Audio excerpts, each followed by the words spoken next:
Hello and welcome back to Lone Wolf Aquatics. So today we're going to be going over a low-tech, low-maintenance Betta Aquarium I set up quite a while ago. It's going rather well. It's a little dirty, but I'm keeping it, and I'll explain why in a bit.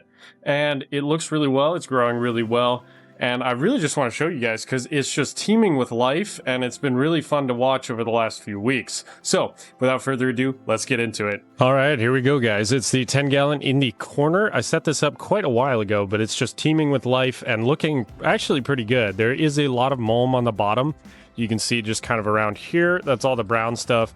And sure, that doesn't look the greatest, but you have to realize that each aquarium is part of an ecosystem, right? So some of this stuff is pretty normal to have. Does it look great? Not really, but it kind of adds to the whole aesthetic of trying to create a more natural appearance in an aquarium. Now, normally the aquarium isn't quite this low when it comes to the water level. As you can tell, there's a good couple inches of water missing from the tank. But usually I keep this one a little lower than the others, just so I can see the top of the floating plants, which looks really cool, and I'll show you guys in a second here. But I did drop it a little further so I could have a better angle with the camera, and of course I just let it drop over a couple days. There is a heater in here, so keeps everything pretty warm, so it doesn't take super long. And here we go, guys. Here's just a couple of the plants that are sitting on top. So we do have some duckweed in there on top of I believe this bigger one right here is a mini water lettuce. And then the other ones, I don't remember, but if I can find the name, I will put it up across. Now you can't actually see the texture really well in the video. These are pretty fuzzy on top, and they're growing really well. First time I've actually been able to get floating plants to actually work and grow really well. So I'm super happy about that. And if I drop you guys down here in a second and then raise the camera, you can actually see the roots. These are the roots right here of the mini water lettuce. So it's actually pretty long. It used to be longer, I believe, but there are a couple snails in here that we'll get to in a minute.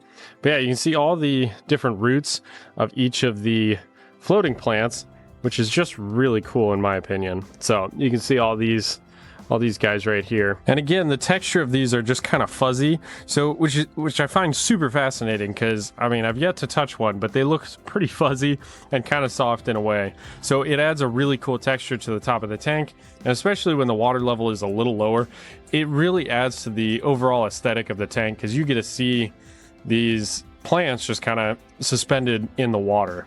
All right, and I was talking about snails. Here's one of them right in the middle of the screen. So these snails just kind of showed up after I put a bunch of plants in. Now, a lot of snails will lay eggs on plants, so if you do end up getting live plants, there is a chance and quite a heavy probability that you will eventually get snails. Some people don't like them. I do, especially in this aesthetic type of aquarium.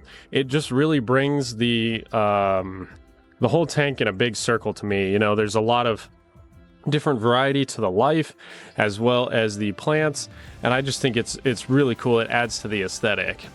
Now, if you do end up getting snails, there is a chance, quite a big chance, that you will end up getting a bunch of snail eggs. So if you notice right there, right below my finger, and then right below this branch, those are actually snail eggs. So they have been actually reproducing in this aquarium for a little while now, and there is a bunch of little snails.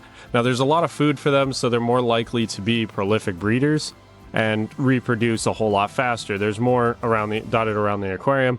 I don't mind this because I think it just looks really cool when you add that to the rest of the aesthetic. And again, just with this plant on the right, the big leaf right there, they have taken quite a bit out of that.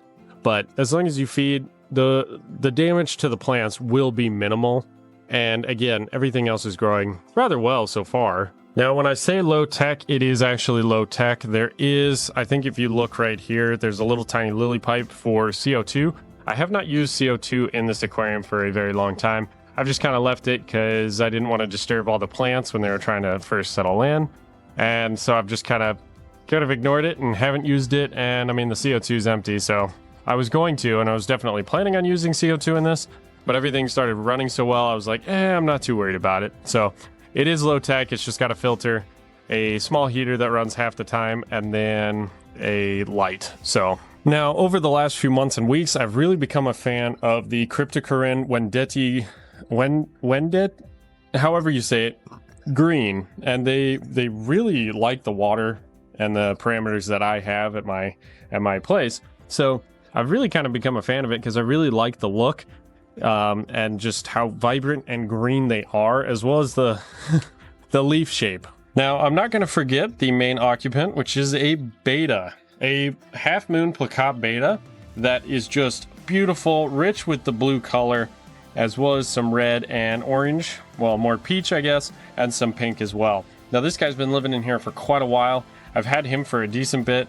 He is such a beautiful betta. I've really enjoyed watching him in this aquarium because he really likes it. He likes hanging out and exploring, and he's just gorgeous. Like, I love this betta. His colors are just phenomenal. He's super healthy, and again, that mulm on the bottom, though it looks nasty, is not bad for fish. It's part of the ecosystem, right? So this guy has had no problems with it whatsoever, and it hasn't hurt him at all.